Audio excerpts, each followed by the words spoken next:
IVS ఈరోజు మనము DSC school assistant గణిత శాస్త్రము తెలుగు మరియు సంస్కృత అకాడమీ ఆంధ్రప్రదేశ్ వారి బుక్ అండి ఇది. దీంట్లో గణిత మెథడాలజీ అభ్యాస బోధనాభ్యసన శాస్త్రం అనేది దాంట్లో ప్రాక్టీస్ బిట్స్ చేసుకోబోతున్నామండి. అకాడమిక్ బుక్లో 5 అధ్యాయాలు కంప్లీట్ చేసుకున్నాము బిఎడ్కి సంబంధించి. ఫస్ట్ బుక్ అది.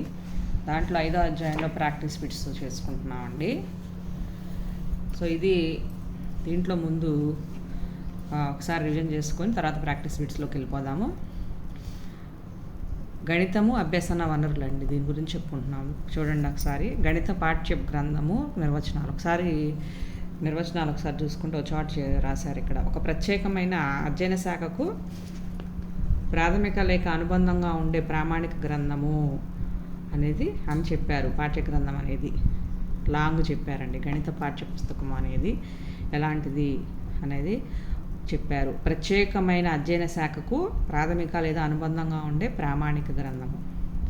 నెక్స్ట్ పాఠ్యపుస్తకము ఒక బోధనా పరికరము, బోధనా విషయాన్ని ప్రతిపాదించడానికి సహకరించే విషయాలను కలిగి ఉండు ఒక పుస్తకము. బోధనా పరికరము బోధన అని చెప్పి వస్తే వెబ్స్టర్ గారు చెప్పారండి పాఠ్యపుస్తక నిర్వచనాన్ని.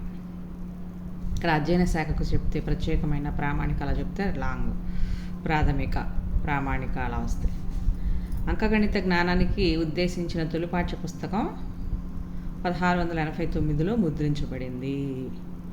అది గుర్తుపెట్టుకోవాలండి. ఈ సంవత్సరంలో తొలి పాఠ్య పుస్తకం 1689 అంకగణిత జ్ఞానానికి సంబంధించింది. 1797లో థామస్ డిల్వర్త్ గారు ద స్కూల్ మాస్టర్స్ అసిస్టెంట్ అనే పుస్తకాన్ని ముద్రించారు. ఇవన్నీ అక్కడ ఆల్రెడీ మనం చదువుకుని ఉన్నాం, ఒకసారి రివిజన్ చేసుకుంటున్నాం అండి ఈ బుక్లో. తర్వాత ప్రాక్టీస్ బిట్స్కి వెళ్ళిపోదాము. 1797లో Thomas Dilworth the school master's assistant అనే పుస్తకాన్ని ముద్రించారు. పాఠ్యగ్రంథం వల్ల ఉపాధ్యాయుని కలుగు ప్రయోజనాలు ఏంటి? సందర్భాన్ని బట్టి సంప్రదింపు గ్రంథంగా ఉపయోగపడుతుంది, సమయం ఆదా చేస్తుంది, తన బోధనా ప్రణాళికను సరైన పద్ధతిలో తయారు చేసుకోవడానికి ఉపకరిస్తుంది.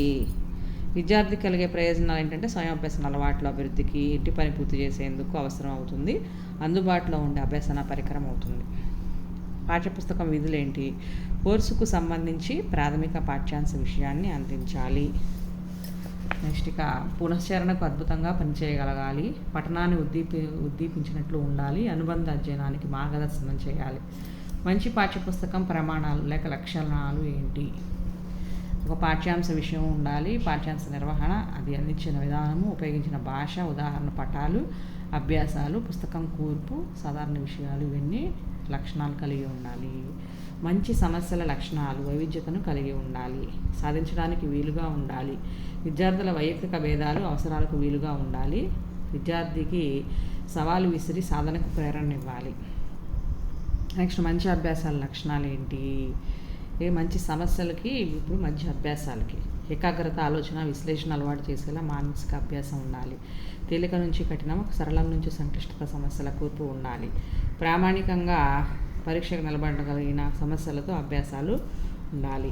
గణిత పాఠ్య పుస్తకాలకి హేతుబద్ధ మూల్యాంకన సాధనం, అధ్యాయం లేదా యూనిట్ వారీగా విశ్లేషణ, మూల్యాంకనం కోసం ప్రశ్నలు, పాఠ్య విషయానికి సంబంధించినవి, వ్యవస్థాపనకు సంబంధించినవి, అందజేయబడిన విధానము, ఉదాహరణలు, ఇవన్నీ హేతుబద్ధ మూల్యాంకన సాధనకు ఉండాల్సిన లక్షణాలు. విశ్లేషణ పుస్తకం మొత్తానికి సంబంధించిన ప్రశ్నలు, పాఠ్య విషయము ఉంటుంది, వ్యవస్థాపన ఉంటుంది, ఇవన్నీ ఆ ప్రశ్నలు ఇవన్నీ కలిగి ఉంటాయి. ఇంకా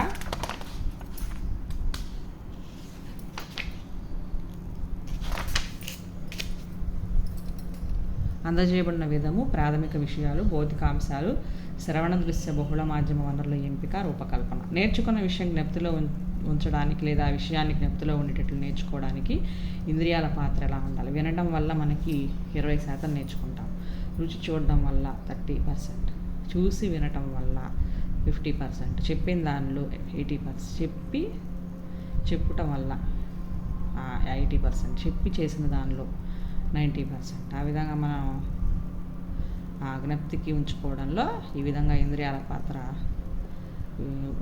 నేర్చుకున్న విషయం జ్ఞప్తికి ఉంచుకోవడంలో ఇంద్రియాల పాత్ర ఇంత పర్సంటేజ్ ఉంటుంది. ఇక్కడ చూడండి, వివిధ బోధన శిక్షణ సందర్భాలలో వ్యక్తుల మధ్య కానీ సమూహాల మధ్య కానీ భావ ప్రసరణకు దోహదపడే ఉపకరణాలనే దృశ్య శ్రవణ పరికరాలు ఉపకరణాలు అంటారు అని చెప్పారు ఎడ్గర్ డేల్ గారు. దృశ్య శ్రవణ ఉపకరణాల ఆవశ్యకత ఏంటి? కొత్త విషయాలను సులభంగా పరిచయం చేసేందుకు, విమర్శనాత్మక ఆలోచనను, తార్కికతను అభివృద్ధి పరచడానికి, పాఠ్య ప్రణాళికను సరళంగాను సౌలభ్యంగాను అభివృద్ధి చేసేందుకు, విద్యార్థి కేంద్రీకృత విద్యా వ్యవస్థల నిర్మాణానికి, ఇవన్నింటికి ఈ దృశ్య శ్రవణ ఉపకరణాల ఆవశ్యకత ఉంటుంది. ఆన్లైన్ వనరులు, డేటాబేస్లో దాచిన వనరులను local area network, wide area network ద్వారా ఇంటర్నెట్ లేదా ఇంటర్నెట్ ఉపయోగించి దాచి ఉంచుట, ప్రసారము, పొందుపరచడం చేస్తే వాటిని ఆన్లైన్ రిసోర్సెస్ లేదా ఈ రిసోర్సెస్ అంటారు. ఆన్లైన్ రిసోర్సెస్ అనగా ఇంటర్నెట్ ఆధారంగా సమాచారం అందించే వెబ్ పేజీలు, డాక్యుమెంట్స్. సమాచారం, విద్యా విషయక అంశాల స్వభావంగా ఉన్న ఏదైనా ఆన్లైన్ సాఫ్ట్వేరు, వీటిని ఆన్లైన్ రిసోర్సెస్ అంటారు. ఇంకా ఇంటర్నెట్, వరల్డ్ వైడ్ వెబ్ ద్వారా యాక్సెస్ చేయన్న రిసోర్సెస్, ఆన్లైన్ బోధన అభ్యసనకు అనుకూలమైన ప్రయోగ సాధనాలు.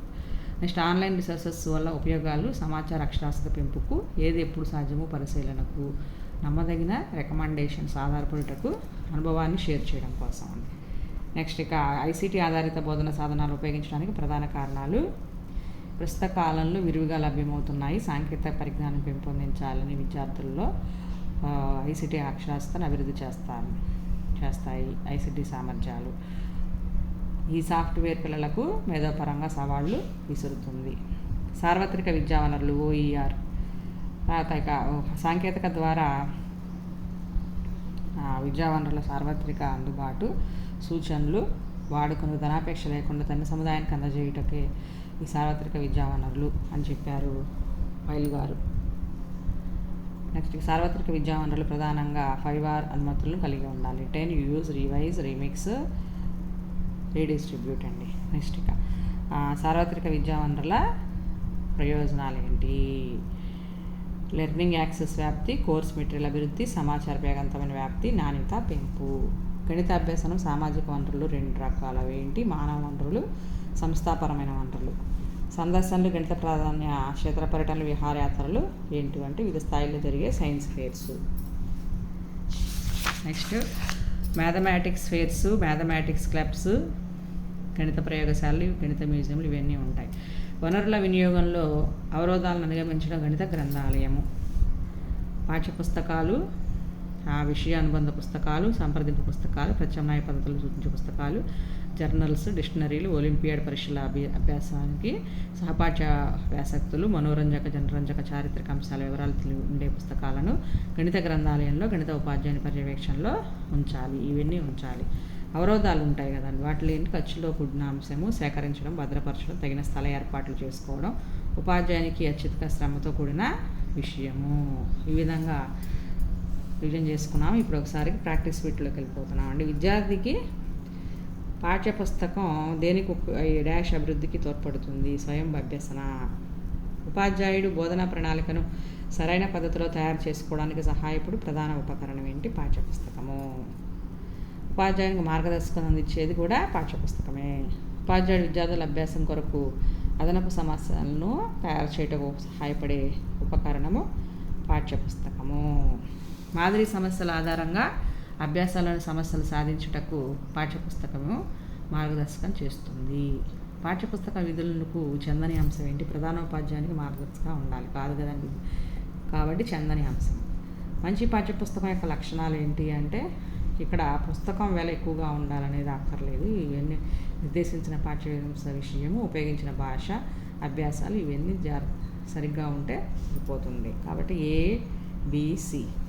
పాఠ్యగ్రంథంలోని పాఠ్యాంశ విషయము ఉపాధ్యాయ కేంద్రంగా ఉండకూడదు, విద్యార్థి కేంద్రంగా ఉండాలి.